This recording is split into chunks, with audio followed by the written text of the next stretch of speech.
It's showtime. What's up, everybody? Django, Fett here, Honey Down Games, comics, TV shows, movies, and more. And today I'm reviewing Star Wars Episode 2, Attack of the Clones novelization. This is the hardcover, as you can see here, with Anakin, Padme, Boba Fett, and the clones on the bottom. And this is the paperback. We got Yoda right here, Django Fett, and the Army of Clones. And if you're going to ask me which is my favorite, I will say the hardcover. I do like this hardcover overall. Plus, you got the imposing Django Fett with his Army of Clones in the background, which is pretty fucking cool. But honestly, I am going to keep this one because I'm a paperback guy. Don't like all the big giant books, honestly. Alright, so Episode 2, Attack of the Clones, published in April 23rd, 2002, with the movie coming out in May 16th, 2002. So, basically a month later, a month before, I should say, the movie itself.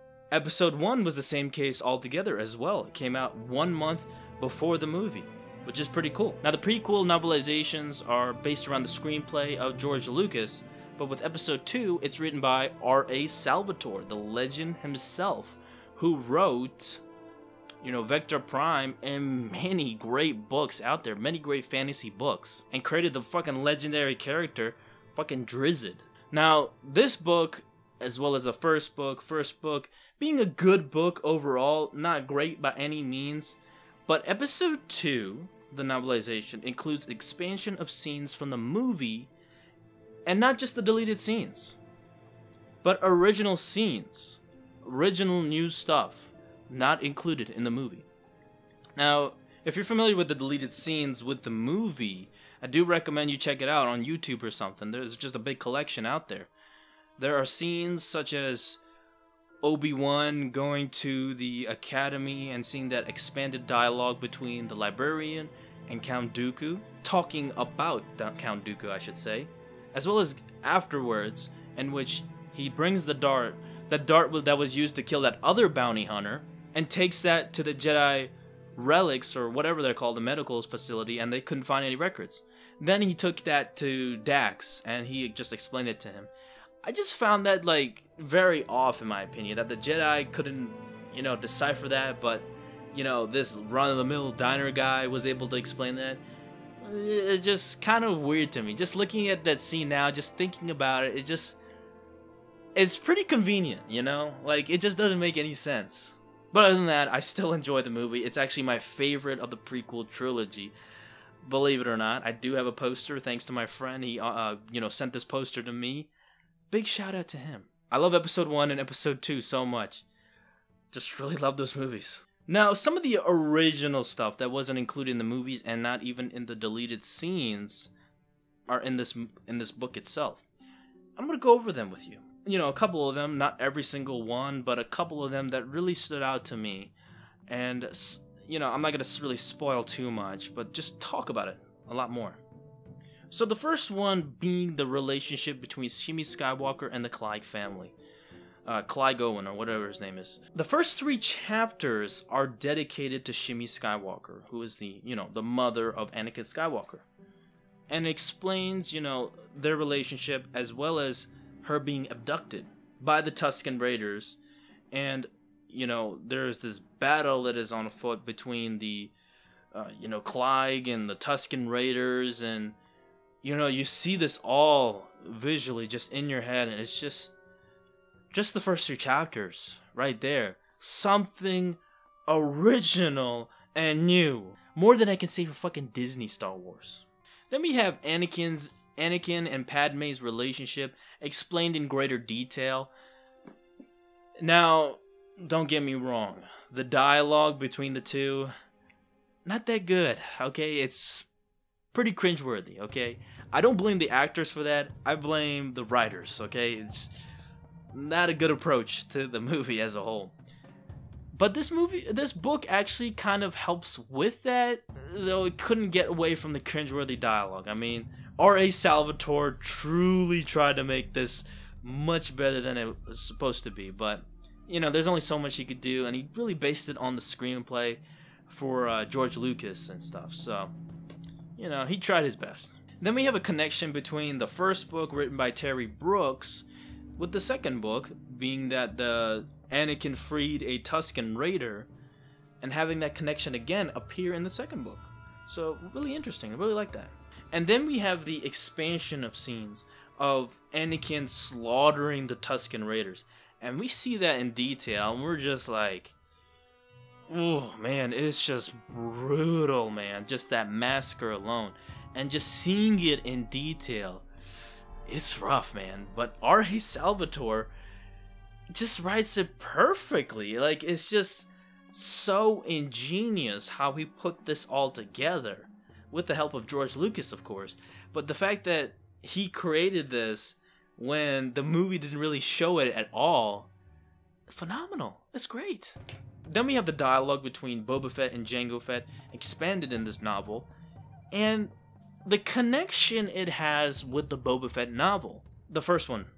And the dialogue is just all borrowed into that, and it's just like, you see that the writer themselves, or the writer himself from the Boba Fett novels, used many of the novelization dialogue into his novels or his books and stuff. That's the beauty of the expanded universe. It makes brilliant connections and doesn't get away from anything else. I love that. And then a big one. This is very subtle to me. Not many people, everybody overlooks this scene. Everyone overlooks it. So you remember when Anakin slaughters those Tusken Raiders, and then it transitions to Yoda actually seeing, well, not so much seeing, I don't even know if he even saw that at all, but he heard the pain with Anakin, and he heard Qui-Gon's voice. You remember that scene? Well, I'm gonna read this to you right now in my best narrator voice, and just leave you thinking. Because this whole page right here will leave you speechless, okay? So I'm going to read this to you right now in my best narrator voice. Okay. Deep in his meditations, peering through the dark side, Master Yoda felt a sudden surge of anger, of outrage beyond control. The diminutive Master's eyes popped open wide at the overwhelming stretch of that rage, and then he heard a voice, a familiar voice, crying, "No, Anakin! No! Don't! No!" It was Qui-Gon. Anakin knew that it was Qui-Gon. But Qui-Gon was dead. Had become one with the Force. One could not retain consciousness and a sense of self in that state. One could not speak from beyond the grave. But Yoda had heard that ghastly call, in his deep meditative state, his thoughts focused as precisely as they had ever been. The Jedi Master knew that he had not been mistaken. He wanted to focus on that. Then perhaps to try to follow that call back to the ghostly source, but he could not. Overwhelmed again by the surge of rage and pain and power, he made a noise and lurched forward, then came out of his trance as his door opened and Mace Windu rushed in. "What is it?" Mace asked. "Pain. Suffering. Death. I fear something terrible has happened. Young Skywalker is in pain. Terrible pain." He didn't tell Mace the rest of it. That somehow Anakin's rush of agony manifesting in the Force had tapped into the spirit of the dead Jedi Master who had discovered him. Too much was happening here. That disembodied familiar voice hung profoundly in Yoda's thoughts. For if it was true, if he had heard what he was sure he had heard, Anakin too had heard the voice of Qui-Gon, imploring him to restrain himself, to deny the rage. He hadn't recognized it, though, for he was too full of pain and anger. Okay, where do I start with this scene? So this confirms, you hear that voice of Qui-Gon, and you hear some other screams going on. This book confirms that was Qui-Gon. That was truly Qui-Gon that was calling out. Qui-Gon was calling from the dead. And the fact that there is another book called Kenobi that explores upon that even more, I still haven't read it. I'm still just regretting not reading that book. I really want to read that and understand how Qui-Gon came back from the dead and all this other stuff. Please, nobody spoil this. But it expands upon that.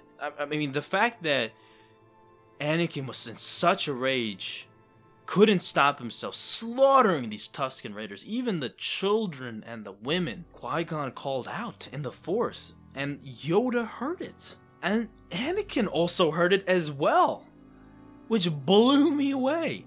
And the fact that Yoda heard this, but didn't really mention this again to Anakin, was kind of a big plot hole, not mentioned ever in the expanded universe.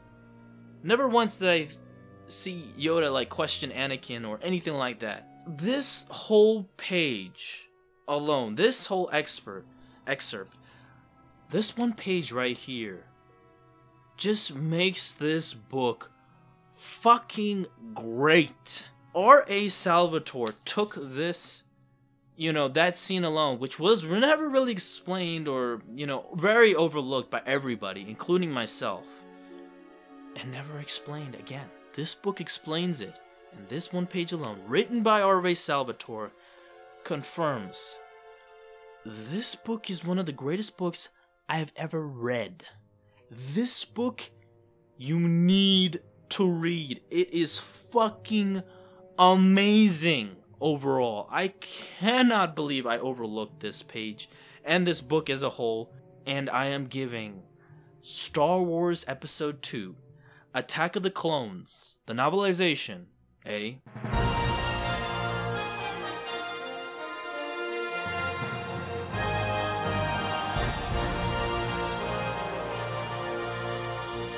It blew me away. This whole book blew me away. While most of this book is from the movie itself, this expands upon everything. 90% of everything is expanded upon. And it's great. It's one of the greatest Star Wars books I've ever read. And why no one is talking about it, I have no clue. Everyone talks about Episode 3, the novelization. Yes, it expands upon so much. But come on, I'll be damned if this one doesn't either. I'll be damned. I don't know what more I could say. Just from beginning to end, I had a blast. I love this book, okay? If you haven't read this, you're doing yourself a huge disservice. You need to read this. Plus, I want to mention that the paperback comes with some cool special movie storyboards, which is really, really cool. Drawing out the Battle of Geonosis, which is pretty cool. Many of this is used, drawing in stages of the battle and how it would look like in movie form. And I fucking love that. That's my favorite battle, seeing that battle in a Star Wars movie ever. I fucking love that battle. Some of this was just not even used at all, but it's just phenomenal. Plus, you have the introduction by the producer of the prequel trilogy, not George Lucas, but Rick McCallum. So it's a really cool introduction and really cool storyboards overall. Pretty good. I mean, pretty good proposition to get with the paperback overall. I don't know what I can expect from Episode 3. I expect great things from that. But it's going to be hard to top this. I'm just going to say it right now. It's going to be hard to top this, because I fucking love this book. Whew. So the next book I am going to read is Star Wars Episode 3, Revenge of the Sith. That is going to be my next review. I will take my sweet ass time with that. But I can't wait to start that. Thank you guys so much for watching. Don't forget to please like this video, comment down below. Tell me what you think of Episode 2 in general, the movie, and if you read the paperback, let me know in the comment section. And don't forget to check out my Facebook group, Star Wars Reviewers, where we review Star Wars and talk about Star Wars in general. So if you want to check that Facebook group out, link down below in the description. As well as Crossroads of the Omniverse, you can find that in the description below if you want to join.